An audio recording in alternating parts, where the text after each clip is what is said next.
Hello, cherished viewers. Welcome back to Sandy Home Recipe. Mwakwa ba Sandy Home Recipe. Sende di kan a ohwe me video. Mema rain subscribe. Na wa share. Na wa mia notification bell no. Se me di video bia beto a unsabeka. The besua se be Ghana groundnut soup. Yes, start. Where ye protein with the blended onion, chopped onion aka ho. Pepper for vegetable season. Pepper. Salt to taste. Beef season. Season cube optional fire the enka ho. Udi suka kra the aka ho. Na mi stock no udi enso no udi agumu.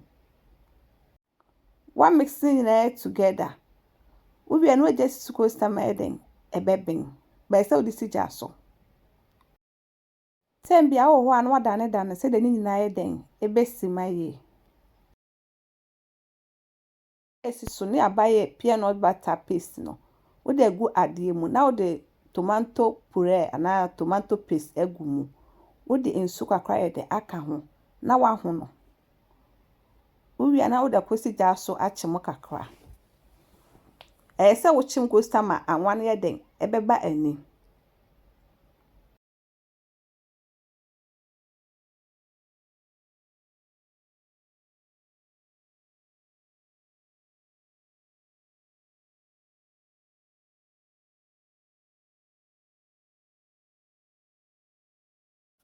Aha no aye ready na udi nsu e de egum na wa ho no. Na udi ese nche. Na wa ko hese wo protein e den aben a.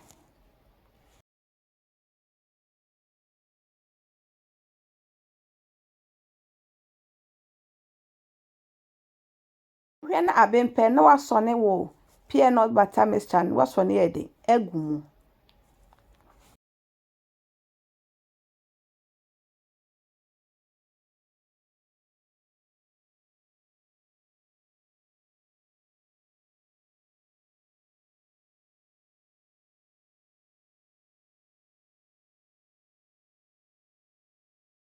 Pene so ni so abetimi di nso ni bia de aka ho egiankwan dodo so aye de oye.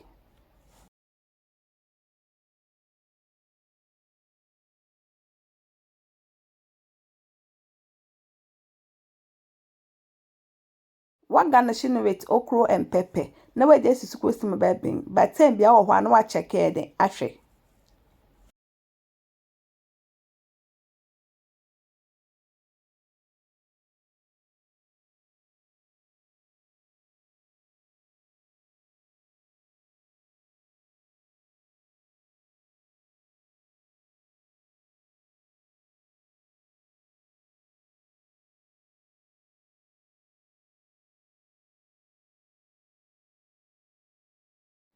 Maybe much as any kind I'll share my video.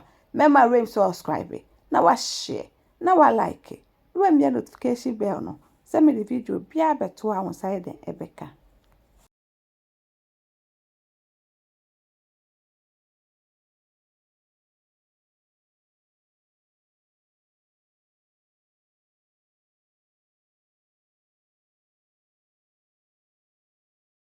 Aha no aye ready na wa twe na wa serve. Unya ofufu obetimi de aka ho adi anase emutu obetimi de adi. Adwane bia pese wo didi no obetimi de eden adi. Me area na me taste here no. It tastes really nice. You will love it if you give it a try. Now this our Ghana groundnut soup recipe.